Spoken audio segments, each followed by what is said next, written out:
what would you say to people who are like those obsessed with marriage, those who want to get married, and those who are actually in it and maybe struggling to get out of it?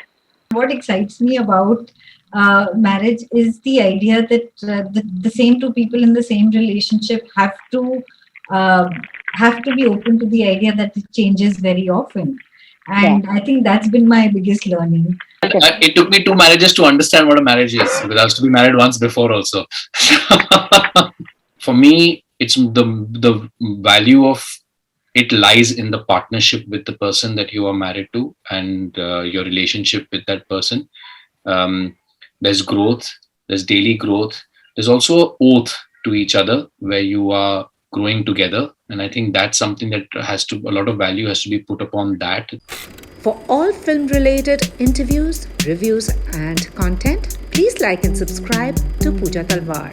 You can also follow me on Twitter and on Instagram. Good to see you both. I'd actually, as Rasika said, I started missing you both because last I met you both quarterly, like it was a done thing. Rasika and then Purab, And this year, well, we're in the 4th month and I'm glad I've got to meet you. And this drama, I had watched the Korean version, which was World of the Married. And when I watched it, I was like, "Ye drama mein sare pagal hai." Literally because, and then I saw the Hindi version. I was like, exactly. What was your take when you both came on board to play this couple, which are actually in a psychological warfare of sorts with the other?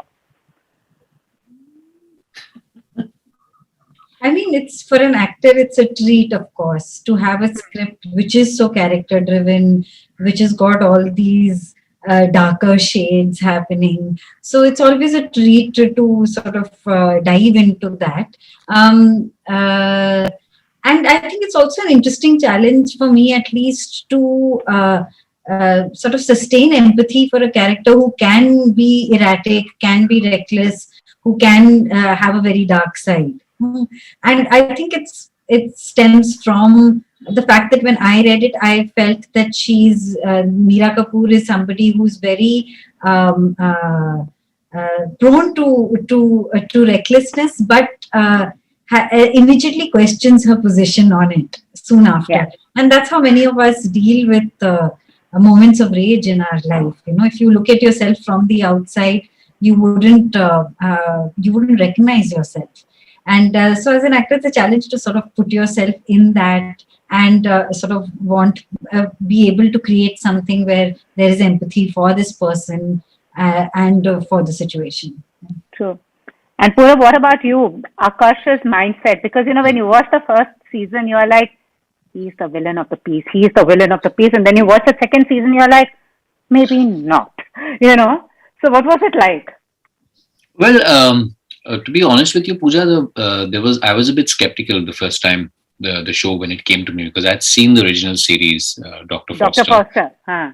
Yeah, and as you said, it's not only about being the villain. I think the first series is so driven from the female protagonist's point of view that it's almost like a very strong feminist has written the show, and let's bash show the male characters the absolute spineless. There's no empathy for him at all, and I found that very hard to digest as an actor, saying that, okay, I need something to play him. How do I play him and get him to because as an actor you always are looking at ki kharab bhi hai, negative bhi hai, ganda bhi character hai, so you want to build something that the audience holds on to and likes.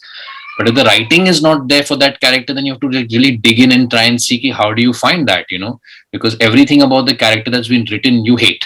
I hated him when I read him, so, and I'd seen the original series also. So yeah. It was a tough choice to make, and but it was a great series. And often I weigh my work on saying that overall, how is the project? Is it a great film that I want to be a part of? Look at the role second, So yeah. I thought it was a great project. It would be great to be a part of it, and the platform was great. The producers were great. So there was no other reason for me to not want to do it.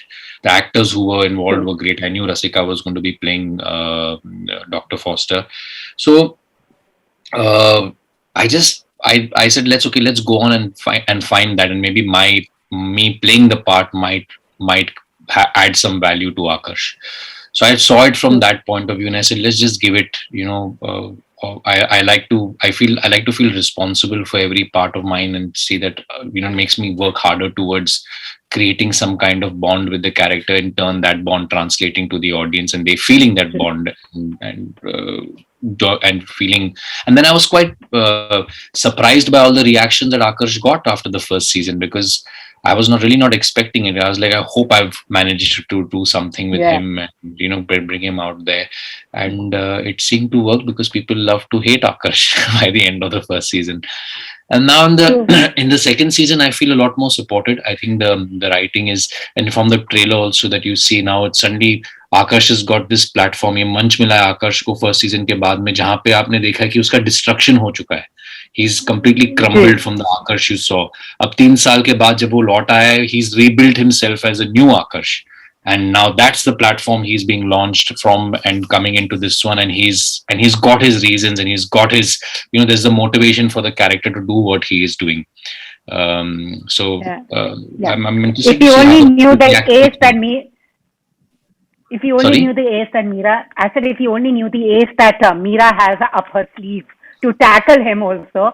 But Yeah, but I think that's the beauty of this season is what these two intense characters really bring out in each other, and what lens he drives a very sort of sweet, simple Meera. And you saw shades of how that sweet, simple Meera, what she became in the last season, and now in second season you see other layers and other shades that really will surprise you about what Meera can become and what lens Akash can go to push her. True. But Rasika, this is actually an author-backed role, because it's totally Meera's perspective. When they say hell hath no fury known, then a woman's corn, Meera is all those things. So when it came to you, was it like something you really wanted to bite, like sink your teeth into, or were you a little skeptical also? And also, it's interesting that they actually in the first season have a woman versus woman. It's a fight between two women. The man is just a pawn in the middle. Sorry, the first season is what? Sorry, it's the woman. The two women are clashing, where he is the catalyst, but it's actually the woman versus woman, and how she, from this very sweet, nurturing wife, suddenly turns into something else. So when it first came to you, was it just a character you wanted to sink your teeth into, like totally, or were like him also thinking otherwise, should I do this or should I not? No, I had absolutely no skepticism. I was very, very excited when the role came to me. And like you rightly said, it is an author-backed role. And at that time, whenever I would get asked, what is it that you want to do now in your career? I had said several times that I want to headline a show. I want to play a character who is driving the narrative primarily. So I think I was really seeking that at that point in time, and it came to me then. So I think I just grabbed it with whatever I had. And also, I had also watched the original, and I felt that this is a really, really, besides being the main protagonist, also a very character-driven show. So the script allows for you to explore so much. So I had absolutely no doubt, and I was actually very excited by the challenge of being in a show in which you are in almost every frame of the show, and I wanted to know whether I can still be engaging enough to an audience or not, and also the rigors of shooting, right? And a series is anyway very rigorous, because typically it has a longer shooting schedule than films do, because shooting a series is like almost shooting 4-5 films, and so you're shooting for a very, very long time, and then when you're in every single frame, you're shooting long hours for a very long time. So I wanted to experience those rigors and see how I emerge out of all of that. Were there any references? Because I remember when we last, I think, spoke was for Suitable Boy, because everyone sees you as the character, you've got that face. And then we saw you as Beena Tripathi, and now I'm seeing Meera Kapoor. I'm like, kuch hai, Rasika ka koi shade hai jo hum sab logon ne nahi dekha. But I mean, when you're playing these characters which are so different from the person you are, was there any reference? Did you observe anything? Had read about, known someone who could have been driven to these lands?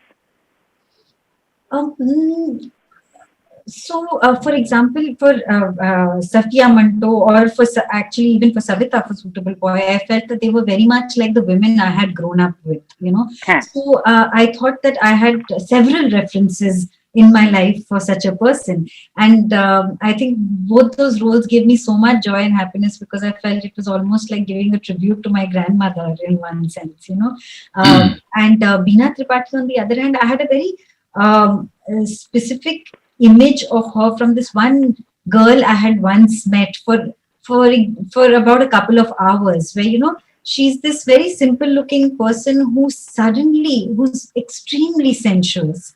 And in this particular reference that I had was of this person who seemed like a very simple ordinary girl, but when she started singing, she had this Beena Tripathi sort of body language, you know. So Wow. she was always on my mind. With Meera Kapoor, it was always, because there are so many shades, it wasn't one clear picture. And actually, I don't like to work with one clear picture. It just so happened that with Savita, it was so clearly my grandmother, and with Beena Tripathi, it became that other girl, because I needed a physical reference for Beena, because the character is so physicalized, you know, in one Yes, sense. yes, There's yes. a lot to play with body language for that part. And I was acutely conscious of the fact that Beena's body language is very different from mine.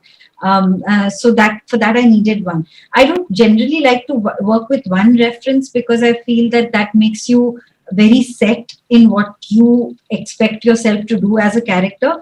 And if you sort of leave that open, there are many ways that you can go, which might even surprise you, which might not be tied into a particular working process, but it'll be better and more magical than that. So for Meera, Yeah. I didn't have one particular reference, but she reminds me of myself many times. She reminds me of my friends many times. She reminds me of many people who are around me. So because I felt that the world that this character exists in is a world that I'm familiar with, you know. Yeah. It's an upper class sort of way of being, and I have enough I have enough friends who live in the hills to know what people in the hills can be like sometimes, who live in a small town in the hills and all of that. So I think I had many references around me, and I didn't tie myself down to any one. But in that sense, I didn't find it hard to place her, because I felt the world was familiar for me. True. True. And Purab, I mean, Akash, you know, he's like, it's that mindset, na? Man, cheating comes very easily to men. They're never loyal. And you said you had a problem when you were reading this. But how would you dissect him as a man? And also, please tell us, why do men cheat? I think all women want to know, why does cheating come so easily to men? I mean, comes I don't easily to think all. only men cheat. I think men cheat. Yeah, women also do too, of course. But it's Yeah. that Yeah. perception, na? I mean, I agree. I've had a lot of married women hit on me many times. So I don't agree that only men cheat. No, no, I think I a lot of totally agree with that. I'm saying it's just the people have people. I think it's a generational thing, you know, where you lived with so many traditions, and now it's a breakaway from it, you know. And I think cheating and infidelity, or it comes more under an adventure, you know. So I it's know. like, let's go out and see an adventure kind of feeling that people may have felt like the lack of. I don't know. I'm not an expert.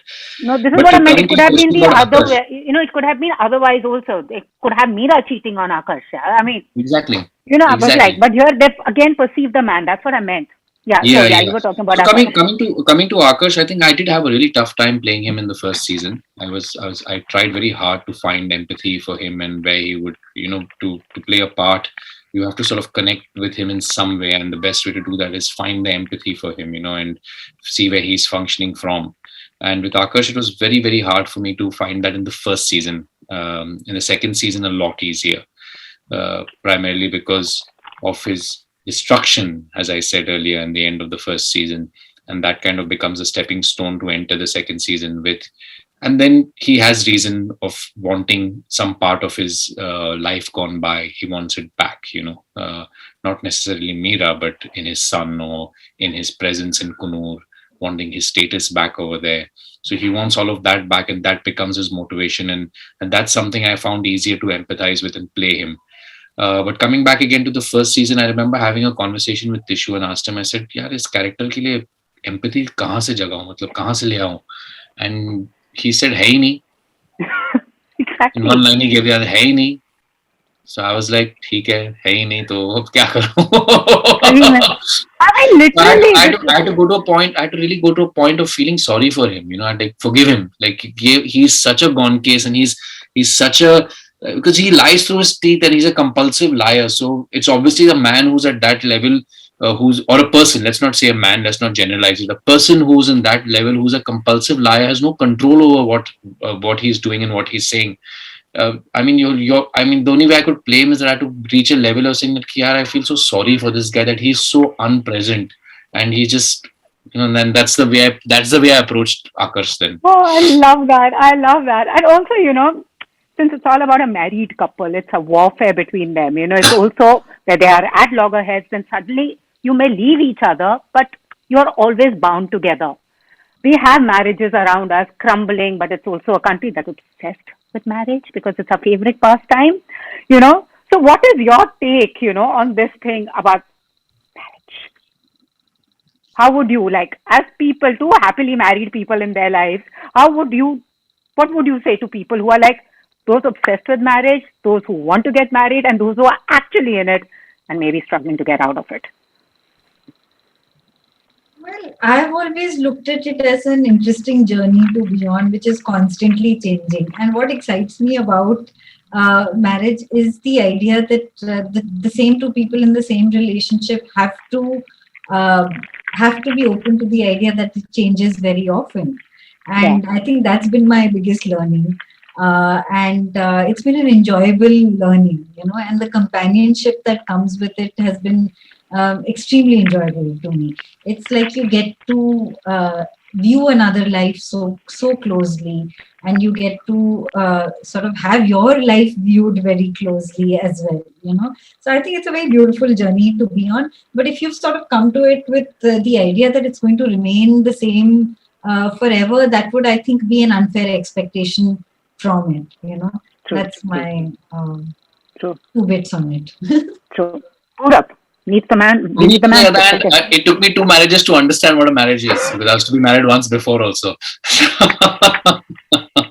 So yeah, I mean, I think the first time I got married, I mean, it was an important relationship of my life, and in fact, my ex-wife and me still continue to be great friends, and that's what we were. We were great friends, and we were great buddies, and we still are great buddies. But now, on the second time around, I think I've because there also was a period between both the marriages that I didn't believe in the institution of marriage at all, and I thought it was. In fact, I have to say that even when I was here coming into getting married the second time around, I wanted to get married, but I was not fully convinced about the institution of marriage. I was Yes. like, okay, Yep. all right, this is what it has to be, so this is what it is. And for me, it's the value of it lies in the partnership with the person that you are married to, and your relationship with that person. There's growth, there's daily growth, there's also oath to each other where you are growing together, and I think that's something that a lot of value has to be put upon that, then about being married and about living together and the nitty-gritties of marriage, and what you will do and what will I do. And I think once you accept that, and that's something that's within yourself, and you stick by it, and though I have been a part of in 2 marriages, though I'm doing a show called Out of Love, which is about infidelity, I as a person have always felt most comfortable with one partner.